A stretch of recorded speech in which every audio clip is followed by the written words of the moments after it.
네,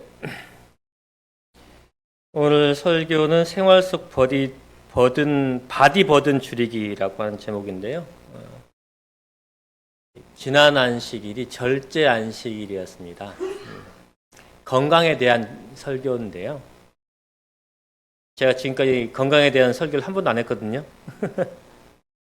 왜냐하면 제가 건강에 대해서 크게 첫 번째 관심이 없고 또 전문 분야가 아니기 때문에 제가 이걸 안 했어요. 근데 이제 그래도 연합회에서 전 세계적으로 건강에 대해 관심을 가지고 설교하는 것이 있는데 안 하는 게 좀 그래서 제가 이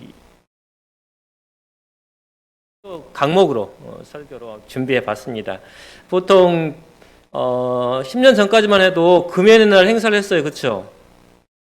기억 안 나세요? 혹시 금연의 날 행사? 네, 5월 31일 금요일의 날이에요. 그래가지고 마지막 안식일 오후에 피켓 들고 가가지고, 예, 그쵸, 다 하셨어요. 근데 요즘 그거 못해요.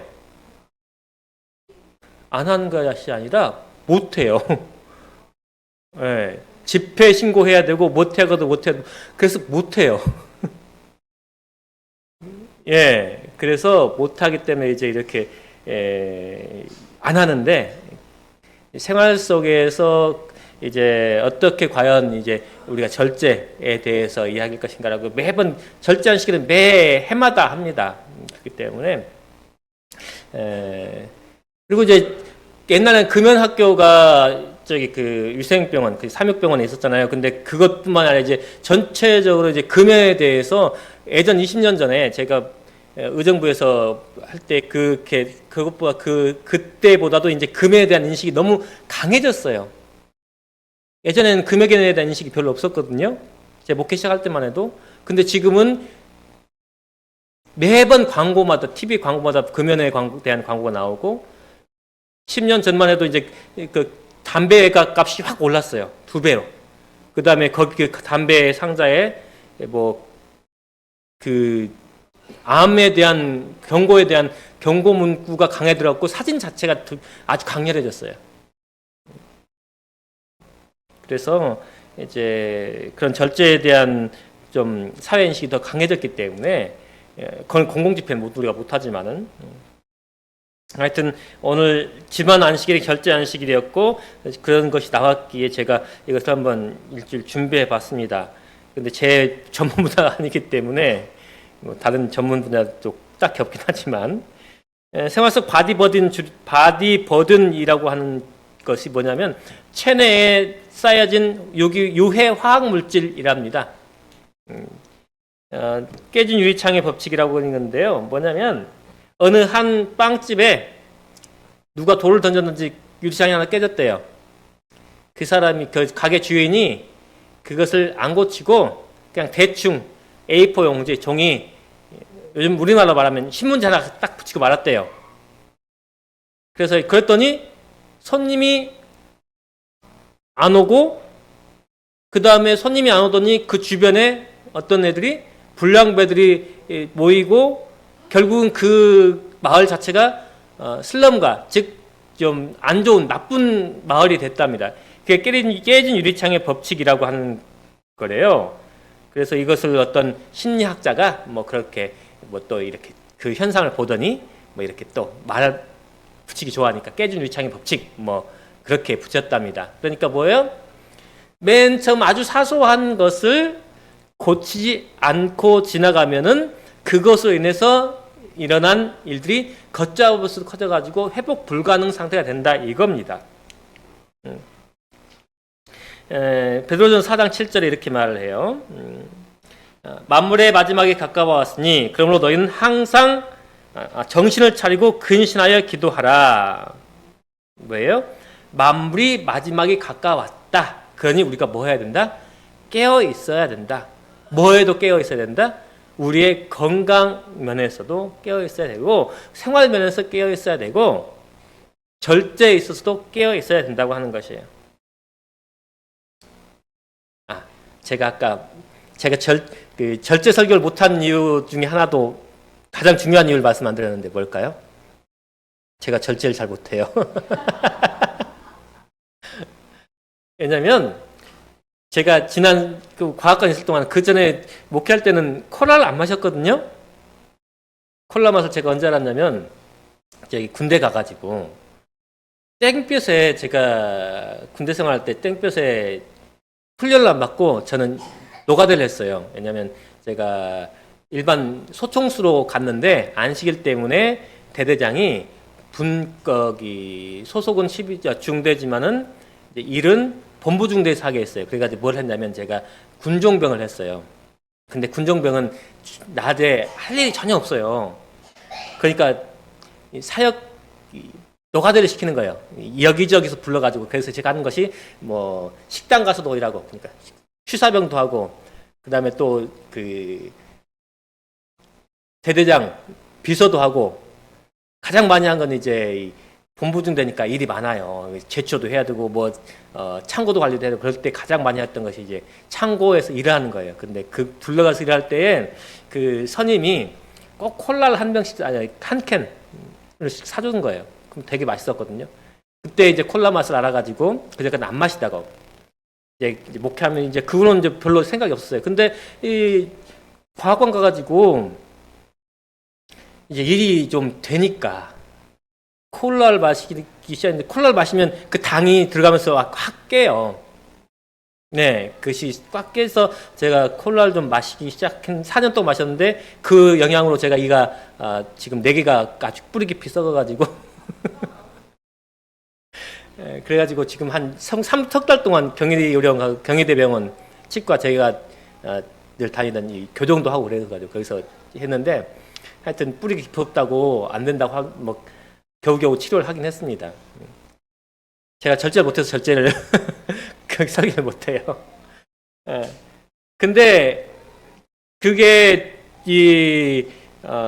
그런 요인이 있는 거예요. 그러니까 제가 콜라를 끊었으면은 그런 여러 가지 것들에 영향이 없는데, 지난 4년, 그전에 안 맞다 4년 동안 쭉 먹다 보니까 지금 이제 결심을 하고 이제 한 2달 됐어요. 콜라 안 마신 지. 근데 이런 마지막 시대가 될수록 뭘 해야 돼요?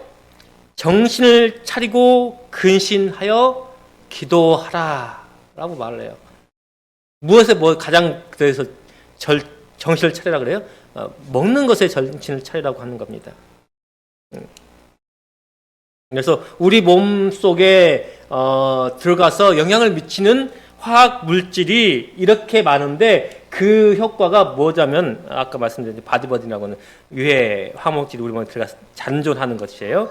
그것의 유해 화학 물질이 얼마만큼의 되냐면 담배를 피우는 만큼 된다고 하는 거예요. 담배를 피우는 만큼. 우리가 음식물로 섭취해가지고 우리 몸속에 남아있는 유해 화학 물질이 담배를 피우는 만큼의 유해 화학 물질이 우리 몸에 들어온다. 뭘로요? 먹는 것으로. 먹는 것으로. 첫 번째 뭐냐면 설탕이에요. 설탕. 설탕이 좋아요, 나빠요? 좋아요. 어디에? 입에. 입에 좋아요. 설탕이 안 들어가면은 우리 집사람이 엊그제 물어봐요. 당신은 어렸을 때 감자를 뭐에 찍어 먹었어? 아, 나는 된장, 고추장도 찍어 먹고 된장도 찍어 먹고 설탕도 찍어 먹고 그다음에 소금에도 찍어 먹어. 그랬더니 아니, 우리 지방에서 집사람네는 설탕을 찍어 먹었대요. 경상도에서는. 저도 전라도에서 설탕 많이 찍어 먹어요. 전 근데 고추장 많이 찍어 먹었어요. 예. 설탕이 맛있어요. 지난번에도 우리 집사님들께서 물어보시길래 우리 전라도에서는 뭐예요?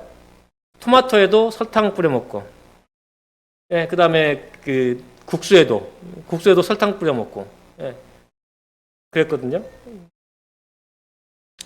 예, 설탕이 정제된 거잖아요. 그 설탕수에서 나와가지고 정제된 거. 예. 성분은 99%가 당분이고 수분은 0.5%입니다. 미네랄, 섬유질이 있고 비타민이 전혀 없대요. 에너지원으로 쓰이지 않는 것, 그러니까 설탕이 들어와서 에너지로 쓰이지 않으면 그것이 뭐로 축적되냐면 그 지방으로 축적이 돼요. 지방으로 바뀌어가지고. 그래서 비만, 당뇨, 심장, 혈관 질환. 그래서 WHO에서는 이 설탕을 덜 먹기를 권장한답니다. 첫 번째, 골빈 사람이 된답니다. 네, 골빈 사람. 예, 골빈 사람. 당이 많이 가면 당을 소화시키기 위해서 뼈에 있는 칼슘을 빼낸대요. 그래서 뭐예요? 뼈가 약해진다고 합니다. 설탕을 많이 먹으면. 그 내용에서 이제 설탕이 이 자세하게 뭐 이렇게 쭉쭉 나와 있어요. 뭐에는 설탕이 각설탕이 몇 개, 뭐에는 각설탕이 몇 개, 뭐에는 각설탕이 몇 개. 근데 그걸 다 먹으면 우리 하루에 설탕 권장량이 뭐 2배, 3배가 넘어가요. 요즘 이제 여름 되니까 뭘 많이 드실 거예요? 음료수. 음료수에는 거의 뭐, 그다음에 또 냉면 많이 드시죠. 냉면에도 각설탕이 한 3, 4개 들어간답니다. 네. 그래야지 맛이 나니까. 그렇다고 해서 집에서 그걸 다 해 드실 수는 없는 거고. 백혈구를 무력화시킨대요. 백혈구가 뭐예요? 우리 몸에서 어떤 역할을 합니까? 네. 세포를 잡아먹어요. 세포를 잡아먹는데 그 백혈구가 활동을 적게 한다고 말합니다. 만든답니다. 정상 상태는 45개를 뭐예요? 잡아먹고 백혈구 죽어요. 백혈구가 계속 뭐 살아있는 거 아닙니다. 그런데 설탕을 먹고 나서는 몇 개밖에 못 잡아먹어요? 세균을 7개밖에 못 잡아먹는데요.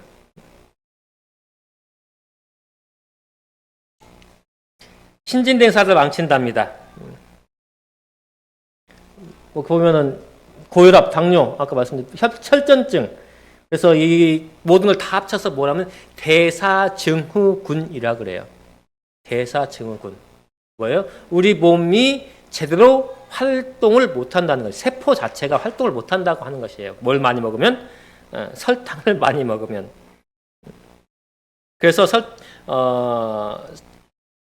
이 당이 많아서 생기는 병이 뭐예요?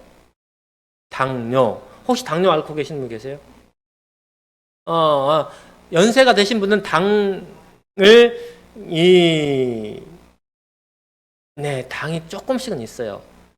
당뇨가 왜 생기는지 혹시 아세요?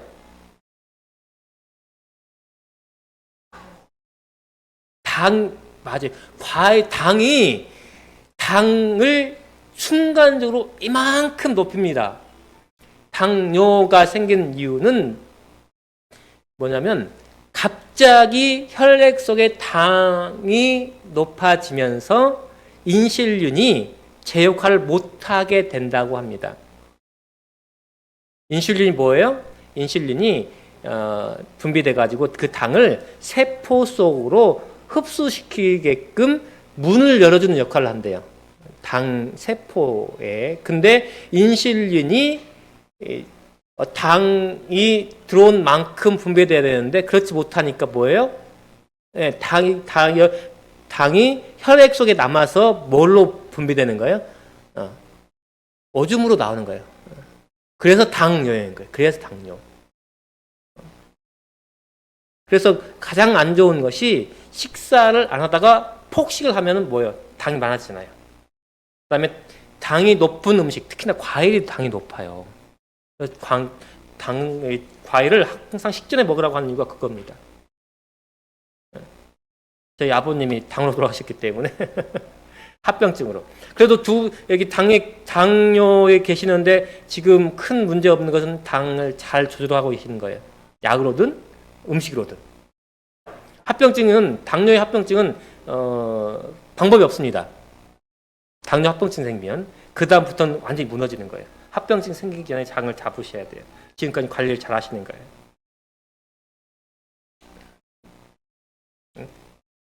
그 다음에 렙틴 호르몬을 망친답니다. 렙틴 호르몬이 뭐냐면은 우리 몸속에 음식이 들어오면 그 음식이 뭐예요? 이렇게 위를 부풀게 하잖아요.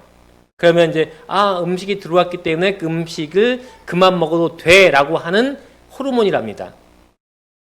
그래서 설탕을 많이 먹으면 렙틴 호르몬이 작용을 잘 못해서 뭐예요? 포만감이 없어져요. 쉽게 오지 않아요. 그러니까 뭐예요? 음식을 많이 먹게 돼요. 제 문제 중에 하나가 바로 이겁니다. 폭식을 좀 해요. 이 농부 체질이라 그래요. 농사꾼 체질이라, 노가대꾼 체질이라. 혹시 남편분들이 집에 와가지고 밥 안 줄 때 화내시는 분 계셔요? 집사님도 그러세요? 혹시 그렇게 일을 안 하는데 그렇게 이렇게 일을 사무직인데도 불구하고 그런 분들 계세요 혹시? 남편이 혹시 그러시나요? 예. 이 시골 분들이 일을 하고 들어와서 짜증을 많이 내요. 부인들한테. 왜냐? 배고픈데 밥이 안 나오니까. 예, 당이 떨어지면 이게 민감해지거든요. 그래서 뭘 해야 되면 꼭 새참을 드셔야 돼요. 새참을.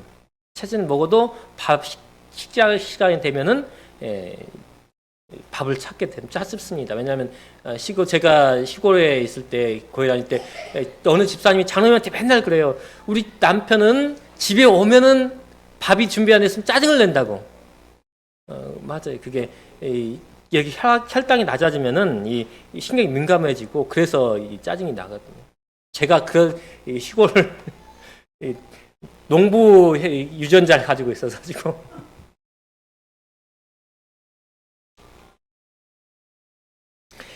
그 음식물에 관한 면에서 이렇게 말해요. 여러 가지 종류의 과자와 설탕자림을 마음껏 먹도록 식욕에 빠진 사람들은 쉽사리 건강에 유익하며 단순하고 자양분 있는 식사를 즐길 수 없다. 그들의 입맛은 너무도 변질되었으므로 그들은 과실과 평이한 빵과 채소에 대한 식욕이 없다. 뭐래요? 그 맛있는 음식 그거 입에 길들인 사람들은 채소 먹어요, 안 먹어요?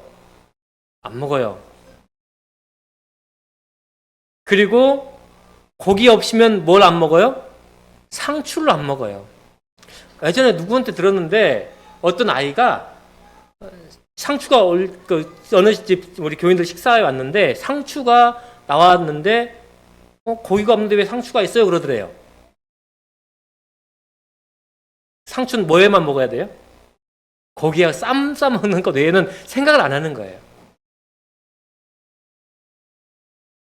그런 자신들이 먹는데 탐닉해왔던 것과는 아주 다른 음식을 처음부터 맛있게 먹기를 기대하지 않아도 된다. 만약 그들이 처음에 간소한 음식을 즐길 수 없다면 그들이 그렇게 할 수 있기까지 금식하는 것이 좋다. 그래서 요즘 뭘 해요? 디톡스를 해요. 디톡스 할 때 뭐부터 해요? 금식부터 해요. 그래야지 그 음식 맛이 사라지기 때문에.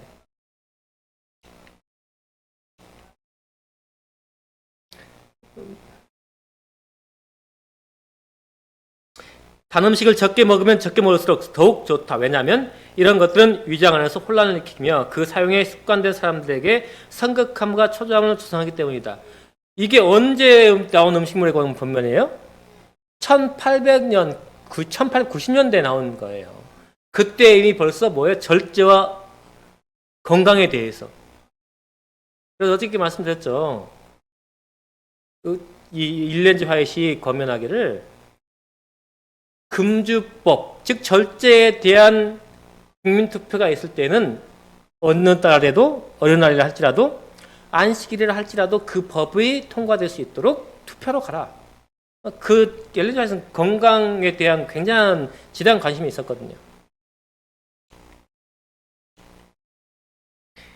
그래서 계속 설탕에 대해서 말합니다. 설탕은 두뇌를 흐리게 하고 까다로운 성질을 초래한다. 이렇게 표현하고 있습니다. 그 다음에 MSG 뭐예요? 우리말로 말하면 미원. 네, 미원. 그 다음에 다시다. 네, 미원과 다시다.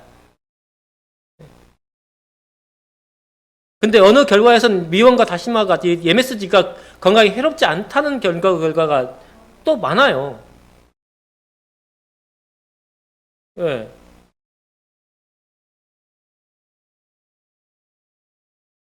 맞아요. 거기 저기 뭐냐 식물성. 예. 이 인공 감미료가 그러니까 연구 결과이기 때문에 학자들에게 있어서는 중요한 뭐 그런 것이겠지만 하여튼 그 사람들이 뭐 이 회사에 돈을 받고 연구를 했는지 모르겠지만은 하여튼 아직까지는 우리는 MSG는 화학 성분이기 때문에 우리 몸에 좋은 역할을 하지 않을 거라고는 생각은 들긴 합니다. 무엇과 함께요? 유전자 변이 식물과 함께요. 그래서 콩도 유전자 변이 돼가지고 아주 튼튼한 것들이잖아요. 그런 것들을 먹지 않는 것을 우리가 또 선호하긴 하죠. 그래서 언어학자 진 카퍼라고 하는 여성학자는 글루탐산 나트륨, 이게 MSG입니다. MSG는 세포를 죽이는 연쇄살인범이라고까지 말을 합니다. 화학성분이니까 그렇습니다. 고린도전서 6장에 이렇게 말합니다. 너희 몸은 너희가 하나님께로부터 받은 바 너희 가운데 계신 성령의 전인 줄을 알지 못하느냐? 너희는 너희의 것이 아니라 값으로 산 것이 되었으니 그런즉 너희 몸으로 하나님께 영광을 돌리라. 네, 우리 몸 가운데에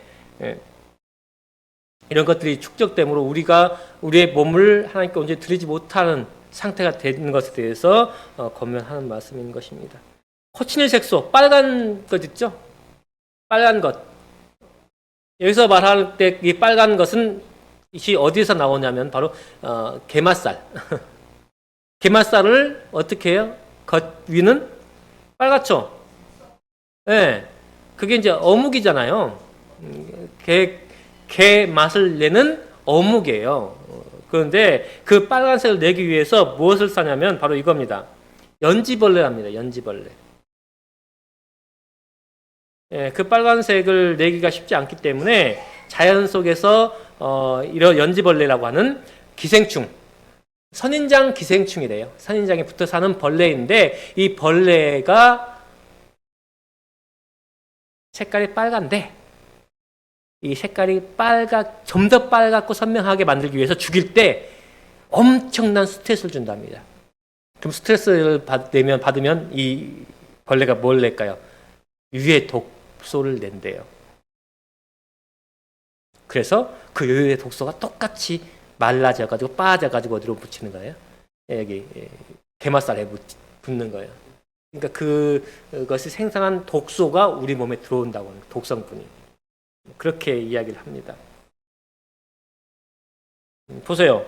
이렇게 뭐예요? 물에 담가서 색깔을 빼는 거예요. 근데 굉장한 스트레스 받고 죽기 때문에 그 스트레스에서 나온 독성도 같이. 그래서 이렇게 아이가 뭐예요? 아토피가 이렇게 심하게 들려 것을 보여주고 있습니다. 문제는 이거예요. 칵테일 효과라고 합니다. 칵테일 효과. 칵테일이 뭐예요? 이술, 저술 섞어서 만든 거.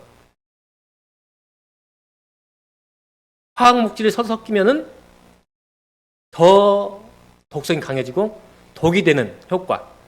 그겁니다. 영상을 볼게요. 그렇다면 식품 첨가물은 얼마나 유해한 것일까?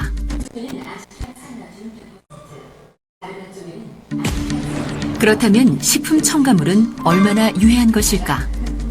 한쪽에는 안식향 산나트륨 100%, 다른 한쪽에는 안식향 산나트륨과 비타민C를 절반씩 혼합한 후 각각 금붕어를 넣어봤다. 독성으로 따지면 안식향 산나트륨 100%가 가장 위험하다. 그런데 예상과는 달리 불과 5분 만에 물고기를 죽게 한 것은 혼합된 용액이었다. 안식향산 나트륨이라는 그 보존료가 있거든요. 이거는 이제 음료나 무슨 드링크류, 잼 같은 데 사용하는 건데요. 이 안식향산 나트륨은 독성이 좀 있습니다.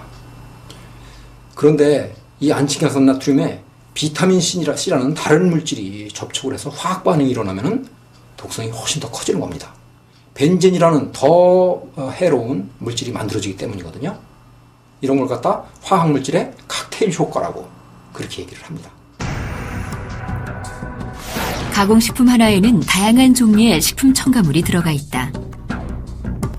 식품 첨가물이 혼합될 경우 단일 성분일 때보다 그 독성은 훨씬 위험해진다. 지금 현행 식품 첨가물 관리 규정에는 이 가능성을 감안을 하지 않고 있습니다. 무시하고 있습니다. 이게 지금 첨가물 사용 규정의 가장 큰 맹점이라고 봅니다. 영국에서 발표된 최근 연구 자료들은 첨가물의 혼합 섭취에 대해 경고하고 있다. 더 충격적인 것은 첨가물이 ADHD를 유발할 수도 있어요, 없어요? 있다는 것이다. 없어요. 그러니까 뭐 해야 돼요? 줄이는 방향으로.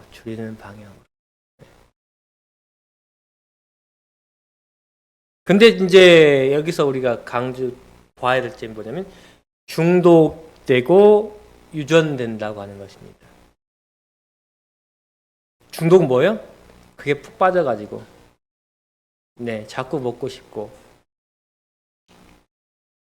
인스턴트 식품이 중독된다라고 해요. 쥐 실험을 했답니다. 인스턴트에 요즘 의학계에서는 실험을 쥐로 많이 하잖아요. 인스턴트를 계속 줘가지고 쥐한테 그것에 맞들인 쥐에게 쥐를 마약에 중독된 쥐하고 실험을 했더니 뭘 더 선호해요? 인스턴트 음식.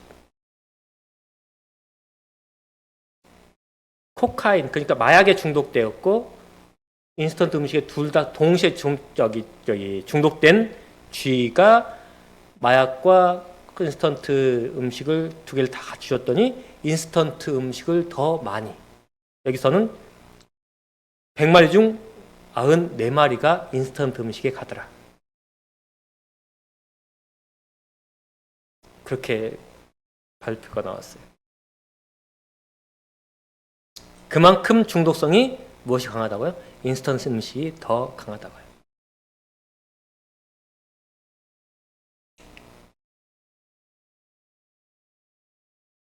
아버지도 어머니처럼 이 책임을 분담하고 있다. 부모들은 양쪽 다 자신들의 지적, 유체적 특성과 성질과 기호를 자녀들에게 유전시킨다.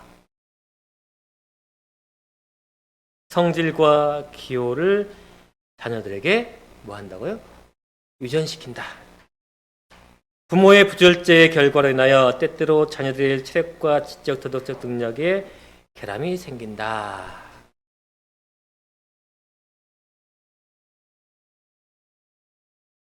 제가 저희 아이들이 공부를 안 한다고 그랬죠.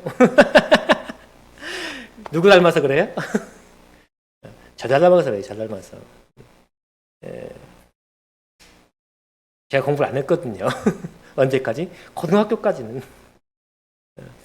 저도 중학교 3학년 때부터 교회 나오기 시작해가지고 지금 이때쯤이면 이제 6월 달 되잖아요.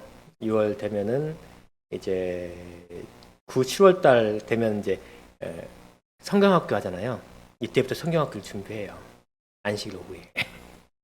그 다음에 7월 달, 제가 고3 때 7월 달에 7월 말부터 8월 중순까지 3주간 야영장에 있었어요. 교회에 푹 빠져가지고 3년 동안 2학년 때부터는 아예 학교도 안 가고 안식일에. 근데 이렇게 뭐에 푹 빠져 있으면 다른 것이 안 보이거든요. 근데 우리 아이들은 아직까지 푹 빠지진 않았는데 공부는 안 하더라고요. 언젠간 하겠죠.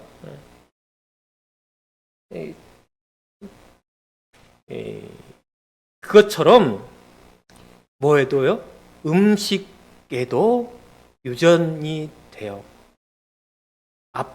부모님 따라갈 수밖에 없는 게 왜 그래요? 엄마 아빠가 먹는 걸 어렸을 때부터 뭐 해요? 같이 먹어요. 같이 먹어요. 유전이 되지 않는다 할지라도 뭐요? 같이 살다 엄마 아빠가 먹는 것이 습관이 들게 돼 있어요.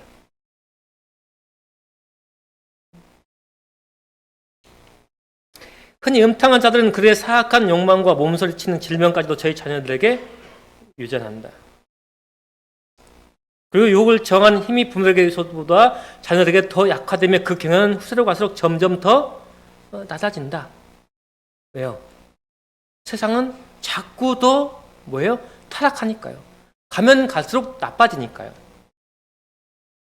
그래서 저항하는 힘이 더 뭐예요? 약해질 수밖에 없는 거예요.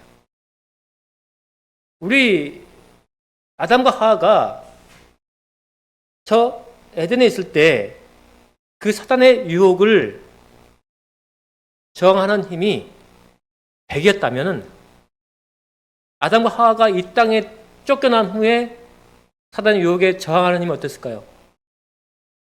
네, 그래서 가인이 누구를 죽여요? 동생을 죽여요. 그 후세대는 더 그래서 아담과 하와가 이 땅으로 쫓겨난 지 에덴에서 쫓겨난 지 1000년 정도밖에 안 되는데 하나님께서 그 인간의 사악함을 보시고 뭐예요? 예, 노아 홍수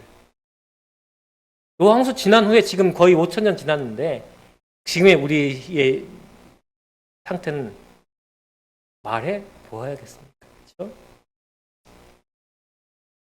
티핑 포인트라는 것이 있답니다. 우리 몸에 세균이 들어오면은 아까 말한 백혈구가 우리가 잡아먹죠. 근데 백혈구가 잡아먹지 못할 만큼의 세균이 증식하면은 딱 증상이 나타나죠. 그 순간이 티핑 포인트랍니다. 즉 이런 표현이에요. 지금 물이 컵에 있는데 컵보다 이 컵 주둥이보다 위로 올라왔어요. 물이 넘치나요? 안 넘치나요? 안 넘쳐요. 물 이렇게 딱 조금 올라와도 안 넘쳐요. 왜냐하면 물에는 응집력이 있어요. 서로 끌어모으는. 그래서 물방울이 뚝 떨어지면 어때요? 탁 퍼지지 않고 이렇게 동그랗게 되죠. 그래서 물이 응집력 때문에 그래요. 그래서 물이 살짝 올라와도 안 넘쳐요. 근데 한 방울이 딱 떨어지면은 그 응집력이 딱 넘는 순간 뭐예요? 물이 짜르륵 넘쳐 흘러요. 그게 바로 티핑 포인트예요. 그래서 우리 몸이 지금까지는 뭘 해요? 유해 물질이 쌓였어도 아직까지는 그 넘치는 그 순간이 안 됐기 때문에 아직 버티는 거예요. 그렇죠? 그런데 그 넘치는 그 양을 일만큼만 넘어도 돼요. 우리 몸이 못 버텨요.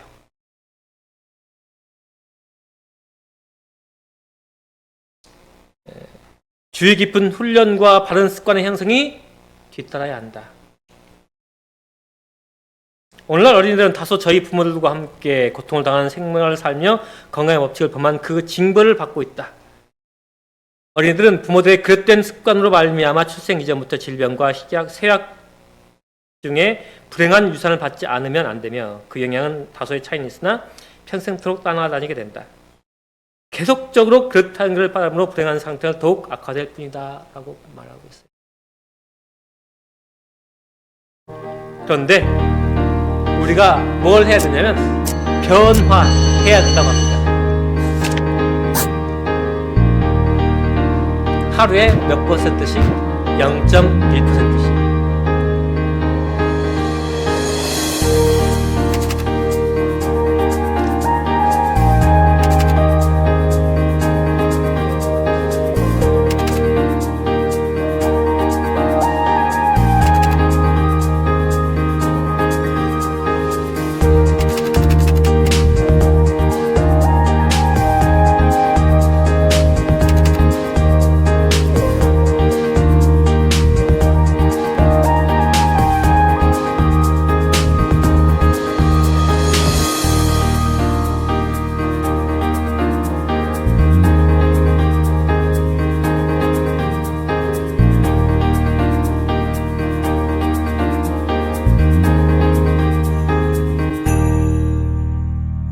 그래서 어제 라면을 먹었다면 앞으로 일주일 동안 라면을 안 먹어보고 왜냐하면 제가 라면을 그 필리핀에 있을 때 매일 한 개씩 먹었거든요.